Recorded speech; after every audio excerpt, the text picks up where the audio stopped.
Welcome to my channel power of sculpting. तो friends, कैसे हैं आप लोग? और डेफिनेटली एनालिसिस चल रहा होगा और कल के दिन में कौन से लेवल्स पे ट्रेड करेंगे इसके बारे में कुछ डिस्कस कर लेते हैं।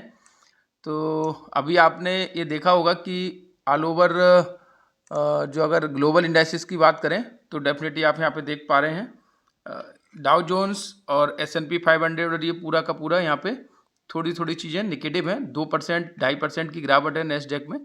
तो डेफिनेटली ये जो बड़ी गिरावट हुई है, अगर ग्लोबल मार्केट की बात करें तो डेफिनेटली कल का दिन जो रहेगा उसका थोड़ा सा हमारे मार्केट पे भी असर रहेगा।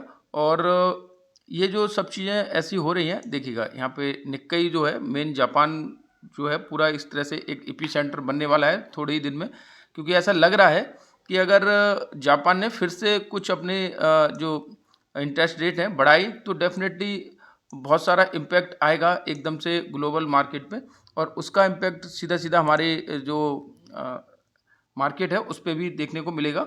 तो डेफिनेटली ऐसी ही चीज़ें कुछ बन रही हैं जो हमें कल के दिन के लिए इंडिकेट कर रही हैं कि डेफिनेटली हमें कल कुछ थोड़ा सा एक डाउन साइड मूव देखने को मिल सकता है। तो अगर हम FII डेटा की बात करें तो वहाँ पे भी 620 करोड़ की यहाँ पे सेलिंग हुई है। और अगर फ्यूचर्स की बात करें तो आप देख पा रहे हैं स्टॉक फ्यूचर में भी 3000 करोड़ की सेलिंग हुई है। इसका मतलब यह है कि सिंपल सा कि जब भी इस तरह की फ्यूचर्स में सेलिंग आती है FII की, तो डाउ जोन्स और अमेरिकन मार्केट में जब भी गिरावट रहती है तब इस तरह की सेलिंग आती है। और जब भी इस तरह की सेलिंग आती है हमारे मार्केट में बहुत प्रेशर रहता है।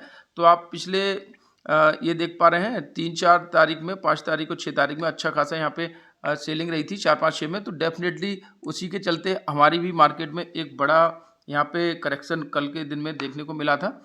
तो डेफिनेटली इस चीज़ को अगर ध्यान में रखते हुए कल के लेवल्स की बात करें तो आपको सिंपल सा इस तरह से कल के दिन के लिए तैयारी करना है कि 50,450 का जो लेवल है वो बहुत इंपॉर्टेंट है। आप यहाँ देख पा रहे हैं एक सपोर्ट जोन है।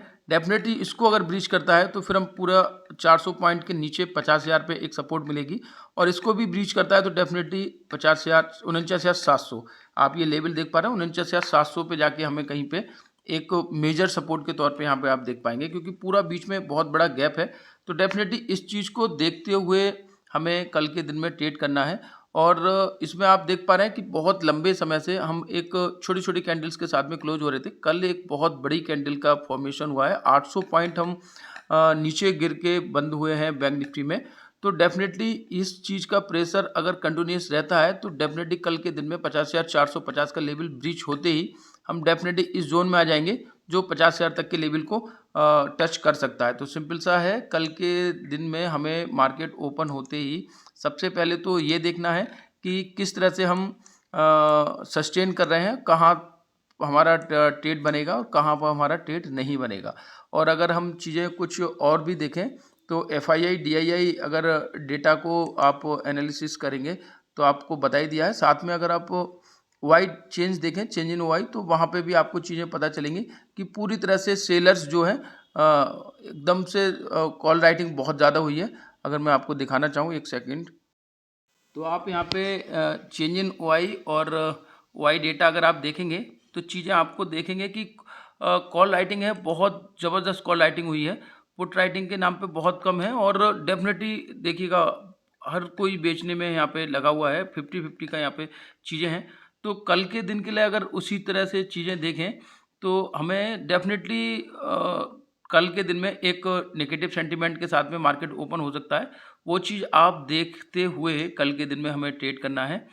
तो अगर हम लेवल्स की बात करेंगे बैंक निफ्टी में तो सिंपल से हम आपको मैंने बताया है कि ये जो लेवल है 50,800 ये इम्पोर्टेंट है। अगर इसके ऊपर जाके यहाँ पे कहीं हम ट्रेड करते हैं तो डेफिनेटली 51,000 की जो एक रेजिस्टेंस है जो अब तक सपोर्ट थी, ये रेजिस्टेंस के तौर पे काम करेगी। इसको ब्रीच करता है तब हम फिर कुछ थोड़ा सा बुलिश पैटर्न में जाएंगे। तो अगर हम इसको हटा दें तो सिर्फ ये 3 लेवल्स यहाँ पे दिखाई देंगे इस तरह से, ठीक है। अगर इसके नीचे जाता है 50,450 के तो डेफिनेटली हमें फिर 50,000 के लेवल देखने को मिलेंगे, यानी कि 400 पॉइंट का पूरा यहाँ पे गैप है बना हुआ, ठीक है। इस यहाँ से हमें कॉल की पुट की तरफ जाना है। और 50,825 के लेवल को यहाँ से ब्रीच करता है तो डेफिनेटली 51,000 यानी कि 200 पॉइंट का यहाँ पे एक गैप है जो देखते हैं। अगर इसको ब्रीच करेगा तब हम 51,200 तक के लेवल के लिए ट्रेड करेंगे। तो सिंपल सा है, कल अगर यहाँ पे ओपन होता है और धीरे से इसको ब्रीच करता है तो डेफिनेटली एक बुलिश पैटर्न की तरह हम यहाँ पे ट्रेड करेंगे। और अगर गैप अप ओपन होता है तो मोस्ट प्रोबेबिलिटी है कि थोड़ी सी एक नीचे की तरफ सेलिंग आए। तो डेफिनेटली अगर यहाँ पे कहीं ओपन होता है 50,800 पे तो थोड़ा सा सस्टेन करने दें, उसके बाद अगर रीटेस्ट के लिए आता है तब तो ठीक है, वरना 51,000 के लेवल को ब्रीच करने के बाद ही हम कॉल की तरफ ट्रेड करेंगे। क्योंकि जो कुछ भी है आपको मैंने यहाँ पे दिखा दिया है, चाहे वो FII डेटा हो, चाहे वो ग्लोबल मार्केट हो, चाहे फिर OI चेंज इन OI हो, सब कुछ हमें यहाँ पे नेगेटिव सेंटीमेंट के तौर पे देखने को मिल रहा है। तो डेफिनेटली उसके चलते कुछ एक बड़ी सेलिंग कल के दिन में भी कंटिन्यूस हो सकती है। उसको थोड़ा सा ध्यान में रख के मार्केट को ओपन होने के बाद सस्टेन करने दें। सस्टेन होने के बाद ही आप ट्रेड करें तो ज़्यादा अच्छा रहेगा। क्योंकि होता क्या है कि बहुत बड़ी बड़ी स्पाइक के साथ में जब कैंडल्स बनती हैं उसमें हमारे स्टॉप लॉस हिट होने के ज़्यादा चांस रहते हैं। तो उसको थोड़ा सा देखते हुए ट्रेड करें। जैसे कल के दिन में ही हुआ था, मार्केट गैप डाउन ओपन हुई थी और एक बहुत बड़ी कैंडल यहाँ पे ग्रीन क्लोज हुई थी और उसमें बहुत सारे लोगों ने पार्टिसिपेट किया होगा। अगर यहाँ पे ट्रेड दिया होगा तो अगली ही कैंडल में आप देखिएगा सेलिंग आई और पूरी तरह से यहाँ पे आपका स्टॉप लॉस हिट हुआ होगा। तो इसी वजह से मैं कहता हूँ कि शुरू की आप अगर 10 मिनट 5 मिनट या फिर 15 मिनट रुक जाते हैं तो आपको मार्केट में एक स्टेबिलिटी मिल जाती है कि और आपको समझने का टाइम मिल जाता है कि मार्केट किस तरफ अब जा रहा है। जैसे यहाँ पे इस तरह से ट्विजर टॉप बनाया था, उसके बाद सीधे नीचे सेलिंग आई तो आपने इस कैंडल में भी कहीं पे भी इसके बाद एंट्री ली होगी, तब भी आपको सेलिंग के मतलब पुट की तरफ अच्छी खासी अपॉर्चुनिटी बन गई होगी। लेकिन आपने अगर ओपन होते ही इसी कैंडल में ट्रेड लिया होगा तो डेफिनेटली आपके मोस्ट प्रोबेबिलिटी है कि यहाँ पे आपका स्टॉप लॉस हिट हुआ होगा। तो मैं हमेशा यही बोलता हूँ कि मार्केट को ओपन होने के बाद थोड़ा सा सस्टेन करने दें।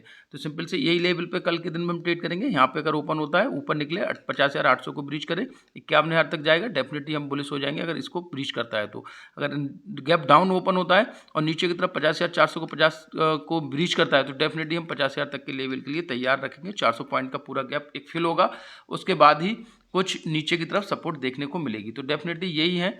लेवल्स की बात करें तो 3 लेवल्स आपको याद रखने हैं, कल लाइव करेंगे उसमें जरूर पार्टिसिपेट करें, डेफिनेटली आपको अच्छा डायरेक्शन दिया जाएगा वहाँ पे। निफ्टी की बात करें तो निफ्टी 25,000 का जो लेवल था बहुत ही क्रूशियल लेवल था, उससे नीचे जाके क्लोजिंग दिया है। तो डेफिनेटली ये है कि अगर ये कल के दिन में ये जो 25,000 का लेवल है इसको ब्रीच करता है और 24,975 के ऊपर जाके ट्रेड करना शुरू करता है तो डेफिनेटली हम फिर एक बुलिश ट्रेड में जाके कॉल की तरफ जाएंगे। अन्यथा अगर यहाँ पे कहीं खुलता है और नीचे की तरफ निकलता है तो 24,700 और 24,500 तक के लेवल इजीली हमें कल के दिन में सेलिंग प्रेशर के चलते देखने को मिल सकता है।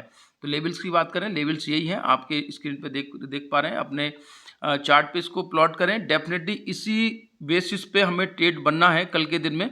अगर सेलिंग प्रेशर रहता है तो डेफिनेटली कल की नीचे की तरफ अगर हम खुलते हैं गैप डाउन और 24,745 24,750 को ब्रीच करते हैं तो फिर हम अच्छे से पुट की तरफ शिफ्ट हो जाएंगे और डेफिनेटली अच्छे टारगेट यहाँ पे देखने को मिलेंगे।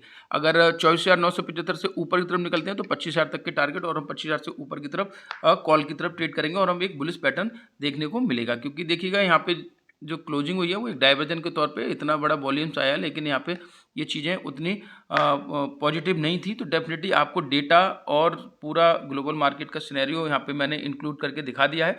डेफिनेटली कल के दिन में एक सेलिंग प्रेशर रह सकता है, मोस्ट प्रोबेबिलिटी है कि रह सकता है। अगर नहीं रहता है तो डेफिनेटली हम अपने बायस के तौर पे नहीं जाएंगे कि नहीं हमें कल सेलिंग ही करनी है। मार्केट जिस तरह से बैठेगा, जिस तरह से ट्रेड करेगा, हमें वहीं पे अपनी सिचुएशन को चेंज कर लेना है। अगर मार्केट गैप अप ओपन होता है और ऊपर की तरफ चलता है तो डेफिनेटली हम पुट की कॉल की तरफ जाएंगे और OI और जो भी डेटा है उसको देखते हुए हम अपने माइंडसेट को भी चेंज कर सकते हैं। ऐसा नहीं है कि मार्केट में एक बायस बना लिया कि नहीं हमें कल सेलिंग ही करना है, तो डेफिनेटली उसमें फिर आपके फंसने के ज़्यादा चांस रहते हैं।